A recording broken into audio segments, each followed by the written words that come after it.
जनपद कार्यालय में तोड़फोड़, जनपद सीओ ने उपाध्यक्ष पर लगाया आरोप। उपाध्यक्ष बोले मैं उस समय दमोह में था। दमोह जिले के जनपद पंचायत पटेरा में गुरुवार की शाम हुई तोड़फोड़ के मामले में जनपद पटेरा के उपाध्यक्ष राजेश कुर्मी पर आरोप लगाया गया है। प्रभारी जनपद सीओ हलधर मिश्रा ने पटेरा पुलिस थाने में इसकी शिकायत कराई है। अब पुलिस इस पूरे मामले की जांच कर रही है। प्रभारी जनपद सीओ मिश्रा ने बताया कि गुरुवार की शाम 5 बजे तक वह पटेरा कार्यालय में थे। शाम को 6:30 पर दमोह में वीडियो कॉन्फ्रेंस थी जिसमें मुझे शामिल होना था, इसलिए मैं दमोह पहुंच गया। शाम करीब 6:30 पर मुझे फोन आया कि जनपद उपाध्यक्ष राजेश कुर्मी अपने करीब 10-12 समर्थकों के साथ कार्यालय में पहुंचे थे और कार्यालय में तोड़फोड़ कर रहे हैं। उन्होंने टेबल, कुर्सी, दरवाजे, नेम प्लेट, शिकायत पेटी, मेरे कार्यालय में कांच वगैरह सब तोड़ दिए। उन्होंने ऐसा क्यों किया इसकी जानकारी नहीं है। घटना के बाद से कर्मचारी दहशत में है और इसलिए हमने पुलिस में शिकायत की है ताकि इस मामले में कार्रवाई हो सके।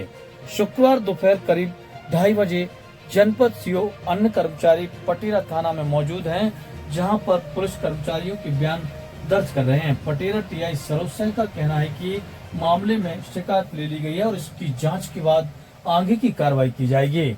वहीं पूरे घटनाक्रम को लेकर जनपद उपाध्यक्ष राजेश कुर्मी का कहना है कि पहली बात तो वह शाम को 6:30 पर कभी कार्यालय नहीं खुला रहता है। दूसरी और महत्वपूर्ण बात कि जिस समय घटना को लेकर आरोप लगाए जा रहे हैं उस समय में दमोह में आरईएस कार्यालय में मौजूद था।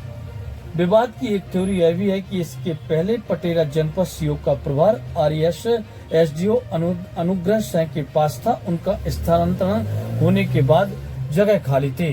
जनपद उपाध्यक्ष कुर्मी आरईएस के मनोज गुप्ता को ही जनपद सीओ का चार्ज दिलाना चाहते थे, लेकिन जनपद अध्यक्ष एवं सदस्य दमोह जनपद सीओ हलधर मिश्रा को पटेरा का प्रभाव दिलाने पर सहमत थे और हुआ भी यही कि मिश्रा को यहां का चार्ज मिल गया और इसी कारण जनपद उपाध्यक्ष नाराज थे। कार्यालय में तोड़फोड़ के आरोप में कितनी सच्चाई है इसका खुलासा तो पुलिस करेगी। क्या करते हैं जनपद में? क्या हुआ कल घटनाक्रम हुई, आप लोग थाने आए आज? वो क्या है, हमारे उपाध्यक्ष जी आए और 2-3 लोग और के साथ हुए थे। वो आकर के सीधा अंदर प्रवेश किया, परिसर के अंदर कार्यालय में आकर के प्रवेश करने के दौरान वो बहुत आवेश में थे। ऐसा लग रहा था जैसे शराब आपकी मशीनें भी हों और उन्होंने आकर के साहब को पूछा, साहब तो थे नहीं, निकल गए थे। उस दौरान उन्होंने तोड़फोड़ शुरू कर दी। उसके साथ जो लड़के थे वो भी शायद नशे में थे, उन्होंने तोड़फोड़ करना शुरू कर दिया। हम लोग कुछ बोले नहीं, हमने क्योंकि सम्मान से बोला उनको, भैया आप बैठें तो आप होगा बैठें बताएं तो बोले सिंह साहब को फ़ोन लगाओ, दिल जी को लगाओ। तो मैंने कहा मैं लगा रहा हूँ, आप बैठिए। तो हमारी बात पर अनदेखा करते हुए तो लगातार 10-15 मिनट रही। अच्छा बाबू, आप एक बात बताएं, कोई भी व्यक्ति जनपद में डायरेक्ट आके तोड़फोड़ करने लगेगा क्या? ऐसा आज तक कभी हुआ है? नहीं, ऐसा हुआ तो नहीं है, लेकिन अब किस कल वजह क्या थी घटना की? घटना की वजह तो हम लोग कर्मचारी थे, हम लोगों को तो इसका वो उन्होंने कुछ बताया भी नहीं। अच्छा, तो डायरेक्ट अंदर आए और तोड़फोड़ शुरू कर दी, ऐसे ही हुआ है? सीसीटीवी कैमरे लगे हैं क्या? नहीं, कैमरे नहीं लगे हैं। आज आप लोग पटेरा थाने आए हैं, मामला क्या है, किस कारण से? कल शाम को 5 बजे के आसपास में वीसी होने के कारण दमोह गया था कार्यालय से। वीसी के दौरान पता चला कि हमारे जनपद उपाध्यक्ष श्री राजेश पटेल एवं अन्य लोगों के साथ कार्यालय में आए मेरे जाने के बाद, और कार्यालय में चेंबर में मुझे और पूर्व जनपद अध्यक्ष जी को गाली देते हुए शब्दों का प्रयोग किया। साथ ही पूरे चेंबर में तोड़फोड़ की। उन्हें उसके बाद उन्होंने रिकॉर्ड फाड़ डाले, वहाँ पर जो टेबल कुर्सी रखी थी वो उन्होंने फाड़ डाले और मेरे चेंबर में जो बैटरी रखी थी वो भी ले गए। इसके कारण सभी कर्मचारियों में भय का माहौल है, कोई काम करने की स्थिति में नहीं। सभी लोग का ये आग्रह है कि मुझे हम लोगों को सुरक्षा प्रदान किए। इसी उद्देश्य में थाने में FIR कराने आए। आखिर इस घटना की वजह क्या है? कोई बगैर किसी बेवजह तो किसी कार्यालयों में या किसी के घर में जाके तोड़फोड़ नहीं कर सकता, कुछ तो कारण रहा होगा ना। यही तो समझ में नहीं है। आप 2-3 दिन पहले भी वो कार्यालय आए थे तो हम लोगों ने बैठ के चाय भी पी थी, लगातार फ़ोन में बात भी हुई हमारी, लेकिन ऐसी कोई चीज़ नहीं समझ में आई कि उन्हें क्या आपत्ति थी। और वो संभवतः नशे में थे और उनकी ऐसी आदत थी, पूर्व में भी कार्यालय में ऐसा लोग कहते हैं कि करते रहे हैं, तो उनकी एक प्रवृत्ति है, इसलिए उन्होंने ऐसा किया।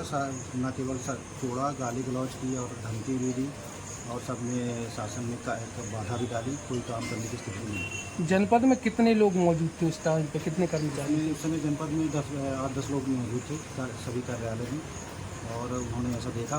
मैं आज जब आया तो उन्हें सभी से बयान लिया, उसके आधार पर मैं कार्रवाई करा। आपको पता है जनपद में कितने कर्मचारी हैं कुल? हमारे जनपद में करीब 20 से 25 कर्मचारी हैं। बाकी फील्ड के जनपद सरपंच में, जनपद अंतर्गत 60 सरपंच हैं, सचिव GRS मिला के तो फिर लगभग 150। 10 कर्मचारी वहाँ पे मौजूद थे, बाकी कहाँ गए थे? ये बाकी कर्मचारी तो अपने काम में लगे थे, कुछ लोग फील्ड में थे, जो PCO ADO हैं वो कुछ फील्ड में थे, बाकी जो रेगुलर काम करते हैं वो अपने जनपद कार्यालय में उपस्थित थे। अच्छा, सुनने में आया SEO साहब की ये भुगतान से संबंधित कोई विवाद था? अगर ऐसा होता तो मुझसे वो चर्चा करते, ऐसी तो कोई चर्चा नहीं हुई। भुगतान तो उनके भी हुए हैं, ऐसा तो है नहीं कि किसी के नहीं हुई। विवाद की शुरुआत कैसे हुई थी? अब विवाद तो मेरे से तो कोई सब पहले से विवाद नहीं था। जब मेरे 1-2 दिन पहले बात भी हुई थी। हाँ, ये ज़रूर है कि जब मैं 5:30 बजे 6 बजे मैं VC में बैठा था तो उन्होंने मुझे फ़ोन किया और फ़ोन में कहा कि मैंने जनपद में ऐसा मतलब अपशब्द का इस्तेमाल किया, लेकिन मैंने उसको इग्नोर कर दिया कि ऐसे हो सकता है वो नशे में हो। पर मुझे जनपद के कर्मचारियों ने फ़ोन करके बताया कि ऐसी दुर्घटना इन्होंने की। बताया जा रहा है कि यह जनपद में जो सामान बिखरा पड़ा है, तोड़ फोड़ हुई है, कुछ कर्मचारियों का भी हाथ है। नहीं, बिल्कुल ऐसा नहीं है। कर्मचारी की हिम्मत ऐसी नहीं हो सकती। नाम क्या है आपका? मैं हरदीप शाह प्रभारी जनपद से पटेगा। सो सर, आप बैटरी का बता रहे हैं, आपके ऑफिस में बैटरी रखी थी, वो मतलब ऐसे ही रखी थी बैटरी या? बैटरी प्लग में लगी हुई थी, वाटर वाली बैटरी थी, प्लग में लगी हुई थी, तो उसको निकाल के ले गए।